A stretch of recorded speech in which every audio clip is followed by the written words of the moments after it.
Olá, gente querida! Hoje é segunda-feira, dia 27 de fevereiro. Nós estamos na primeira semana da Quaresma. E eu agradeço imensamente pela sua companhia, você que nos acompanha pelo canal do YouTube Dom Paulo Jackson, você que nos acompanha por meio da Rádio Maria ou das plataformas de podcasts. O texto do Santo Evangelho desta segunda-feira é belíssimo e muito conhecido. O julgamento universal. Todas as vezes que fizestes isso a um dos menores dos meus irmãos, foi a mim que o fizestes. Mateus, capítulo 25, versículos 31 a 46. Naquele tempo disse Jesus aos seus discípulos: Quando o Filho do Homem vier em sua glória, acompanhado de todos os anjos, então se assentará em seu trono glorioso. Todos os povos da terra serão reunidos diante dele, e ele separará uns dos outros, assim como o pastor separa as ovelhas dos cabritos, e colocará as ovelhas à sua direita e os cabritos à sua esquerda. Então o rei dirá aos que estiverem à sua direita: Vinde, benditos de meu Pai. Recebei como herança o reino que meu Pai vos preparou desde a criação do mundo. Pois eu estava com fome e me destes de comer. Eu estava com sede e me destes de beber. Eu era estrangeiro e me recebestes em casa. Eu estava nu e me vestistes. Eu estava doente e cuidastes de mim. Eu estava na prisão e fostes me visitar. Então os justos lhe perguntarão: Senhor, quando foi que te vimos com fome e te demos de comer, com sede e te demos de beber? Quando foi que te vimos como estrangeiro e te recebemos em casa, e sem roupa e te vestimos? Quando foi que te vimos doente ou preso e fomos te visitar? Então o rei lhes responderá: Em verdade, eu vos digo que todas as vezes que fizestes isso a um dos menores dos meus irmãos, foi a mim que o fizestes. Depois o rei dirá aos que estiverem à sua esquerda: Afastai-vos de mim, malditos, ide para o fogo eterno, preparado para o diabo e para os seus anjos. Pois eu estava com fome e não me destes de comer. Eu estava com sede e não me destes de beber. Eu era estrangeiro e não me recebestes em casa. Eu estava nu e não me vestistes. Eu estava doente e na prisão e não fostes me visitar. E responderão também eles: Senhor, quando foi que te vimos com fome ou com sede, como estrangeiro ou nu, doente ou preso, e não te servimos? Então o rei lhes responderá: Em verdade eu vos digo, todas as vezes que não fizestes isso a um desses pequeninos, foi a mim que não o fizestes. Portanto, estes irão para o castigo eterno, enquanto os justos irão para a vida eterna. Palavra da salvação. Glória a vós, Senhor. Minhas irmãs e meus irmãos,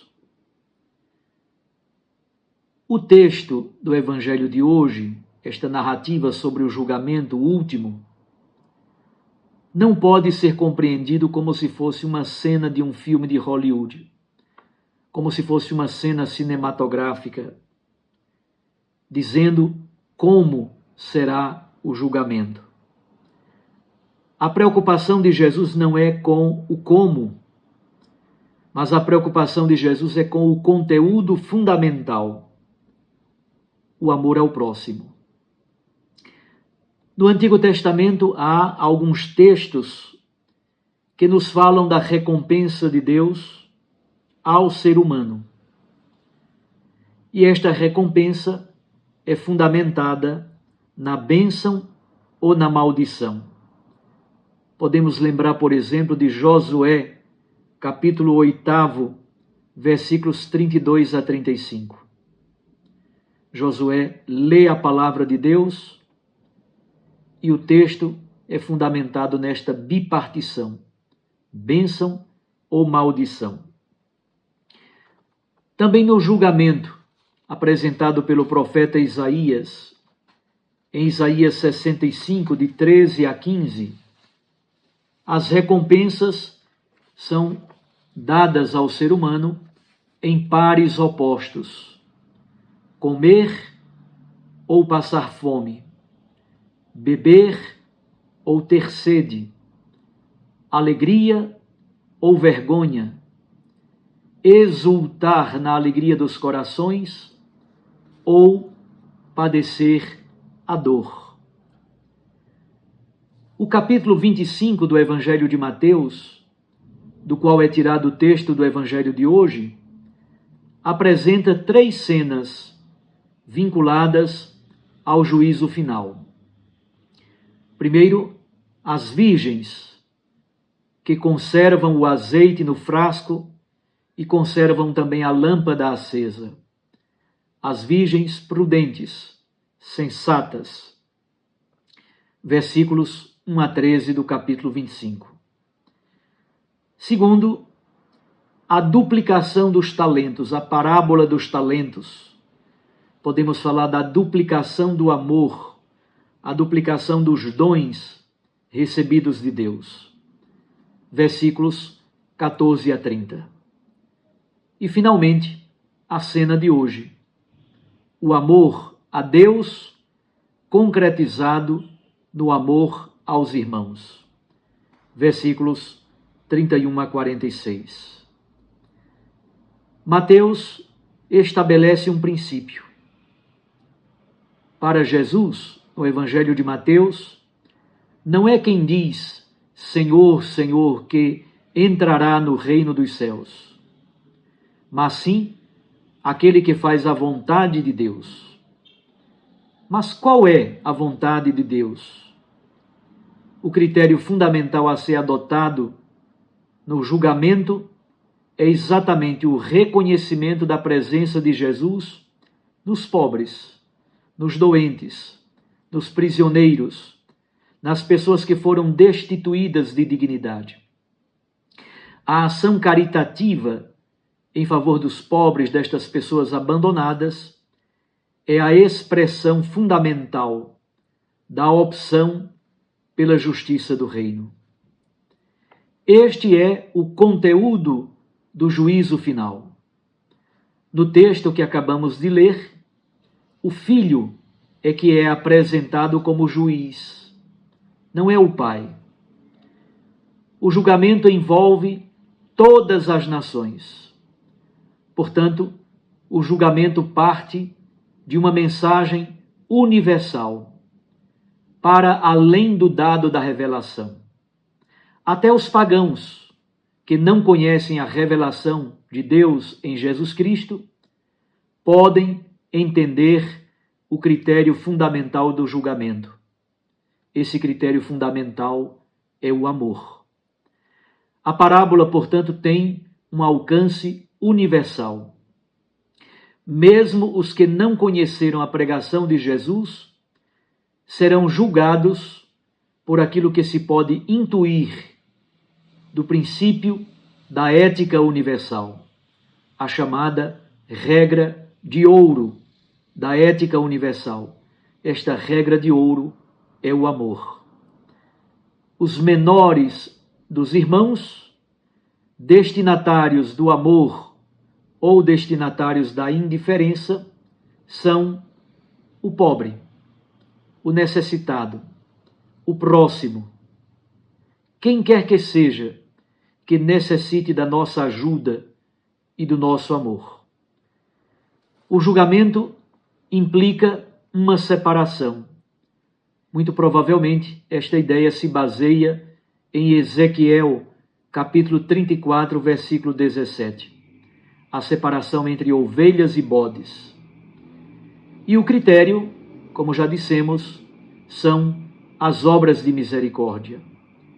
Seremos julgados pela fé em Jesus Cristo, mas uma fé que significa adesão e compromisso com Cristo.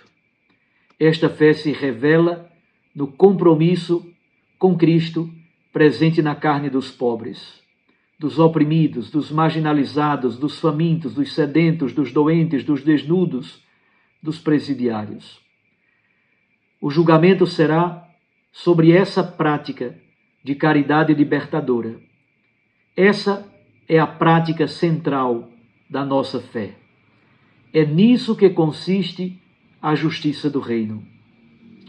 Como em Deuteronômio, capítulos 27 e 28, a sentença é proclamada em forma de bênção ou de maldição. Herdar o reino de Deus ou herdar o fogo eterno, vida ou castigo. O julgamento que o rei fará de nós é o mesmo que nós fazemos ao desvalido e ao necessitado. O Filho do Homem se identifica com os últimos, exatamente porque Deus é amor, é compaixão e misericórdia.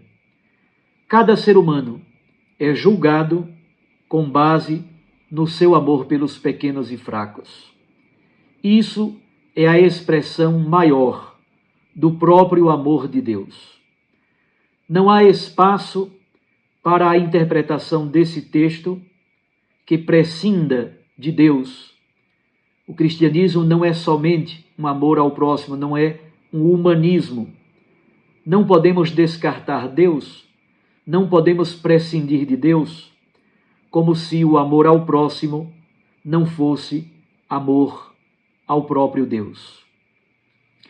Um abraço a você, fique com Deus e com sua Mãe Maria Santíssima. Eu os abençoo em nome do Pai, e do Filho, e do Espírito Santo. Amém. Recorde, a palavra aquece o coração, e a Eucaristia nos lança à missão.